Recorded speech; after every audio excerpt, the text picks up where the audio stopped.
pull up the web browser. It's an EVDO Rev A connection, so it should be pretty quick. It's a pain in that it has to go to a web page just to get to the URL entry bar. Let's see if I can start typing and it'll work. No, so I'm obviously missing something here.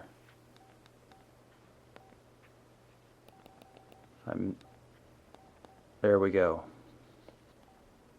Nope, I have to select it first. Really cumbersome.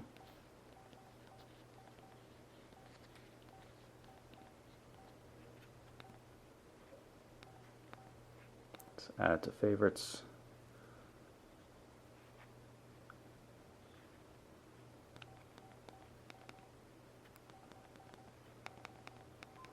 Really bad browsing experience. It's difficult to see where you are in terms of navigating across links and stuff.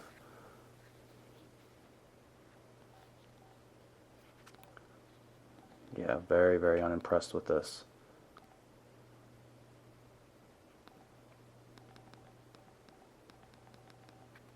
If I can only...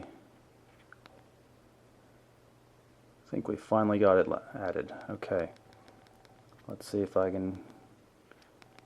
Well, it looks like there's a little 1 next to it, so I should be able to hit the 1 button here. But this is really difficult to use. I know I've been using smartphones for a long time, so things are a little different. But you can see it's a pretty capable browser. It's not rendering full HTML or anything like that, but it does a lot more than some would. Now, if we were to go to the mobile version,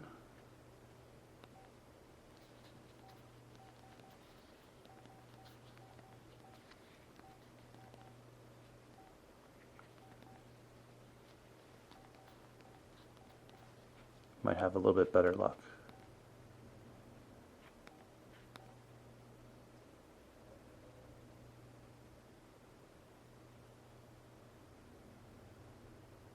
And that's obviously wrong. It's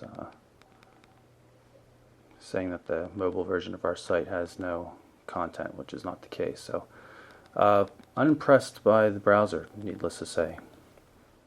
I noticed down here at the bottom of the screen there's a turn off optimization. I'm going to turn that off and see how the browser reacts to our websites. You can see even this is just bad news. The page telling you about what happens if you turn off optimization, you have to scroll left and right in order to read. Oops, I hit the button by accident there. And now I have to somehow find how to get to that button. There it is. Okay, so here you can see there actually is content on our mobile site.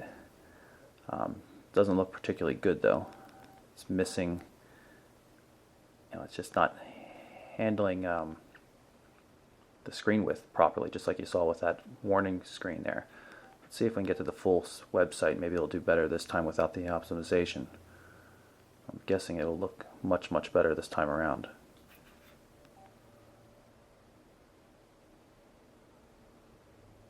Better. I don't know about much, much better. You can see it's trying, but things are overlapping all over the place. Email support on the Brigade is pretty good, but it comes at an extra cost. Mobile email, which is POP and IMAP type accounts, is an additional $5 a month. Corporate email for exchange type things is $10 a month. So let's go in here and we'll skip the demo and get just to the point where purchase something. You can see it's some real UI issues on this phone though. It just hasn't been adapted well. I just blindly pressed the key because I couldn't make it do anything else. And you can even see when we're selecting the yes or the cancel button, it's very difficult to tell which one is currently highlighted. So I just hit yes there, and it's going to download the application. You can see it comes across pretty quickly, even with a relatively weak signal.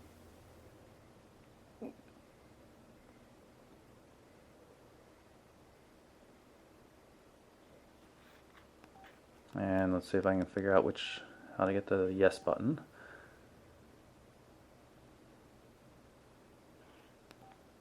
Terms of use, and then you can see you've got setup capabilities for all the various popular email systems, and you can also set up your own. So I've entered in one of our test accounts for Gmail, and we'll sign in and see if it works.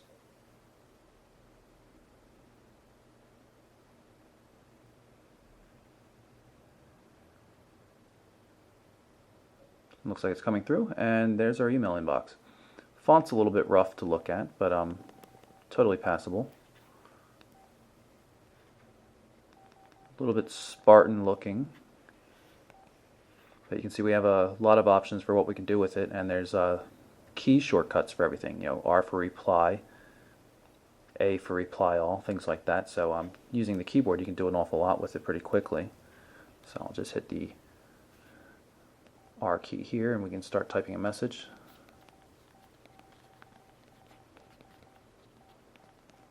As I mentioned before, quite a nice keyboard. Although the mobile email app doesn't appear to be doing auto capitalization, which is a bit of a shock. I'm going to send that off, and I'm sure it's going to a no reply address, but just for our purposes.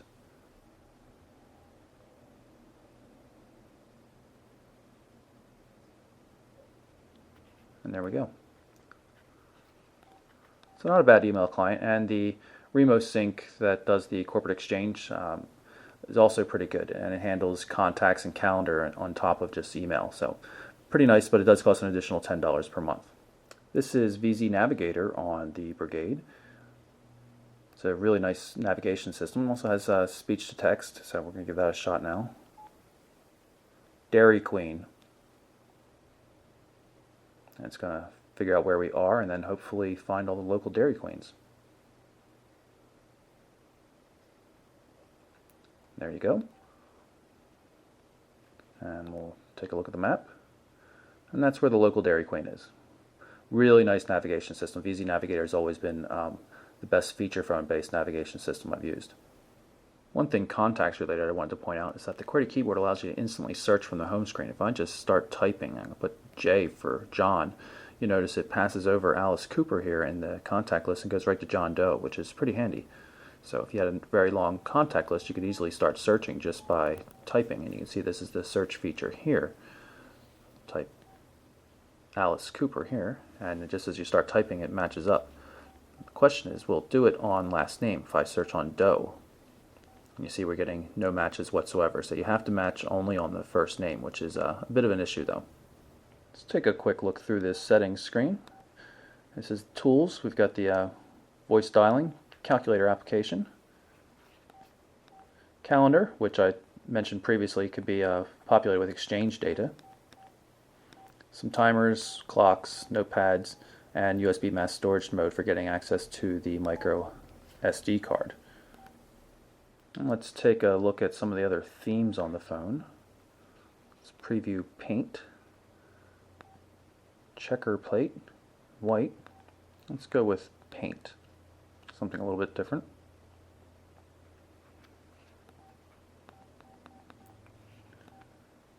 Here's the main menu. You can see, yeah, it's a little bit animated, very strange looking. Let's see what the home screen looks like. Still the same wallpaper. Let's go to the outside device and just see what it's like to do a quick test message. I believe messaging is accessed by going down, right? New text message. Let's put in a number.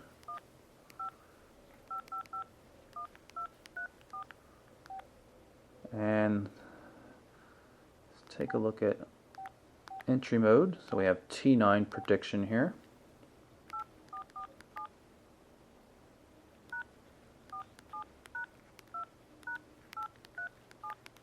So you can still send messages using the external keyboard, and we'll send that off. While we don't have time to do a full durability test, right now I've got the phone sitting in a bowl of water just so you can see that it still works, and I'm going to call it. We'll see if that comes through. Oh, you can see the bubbles come out. You can hear it. You can see the call information coming through on the OLED screen, even though it's completely submerged underwater. Let's answer the call. And now we're connected.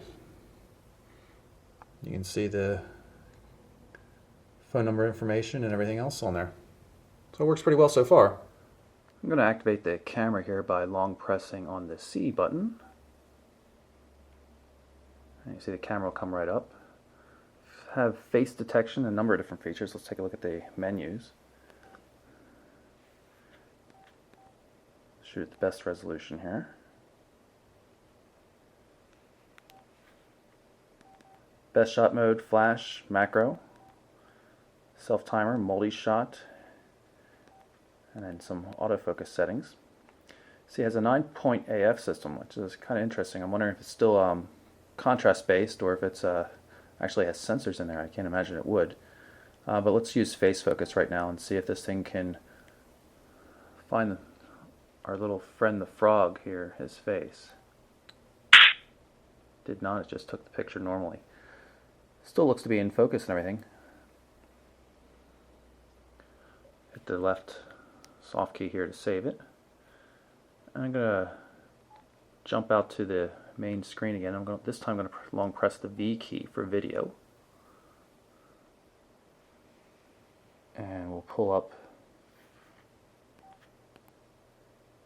some of the settings here. I'm going to shoot in QVGA mode. And now we're recording. And let's see what it looks like. We'll save it and see what we have to do to go back and play it. Videos. And there it is. Now we're recording. It's not showing in full resolution though. Now we're recording.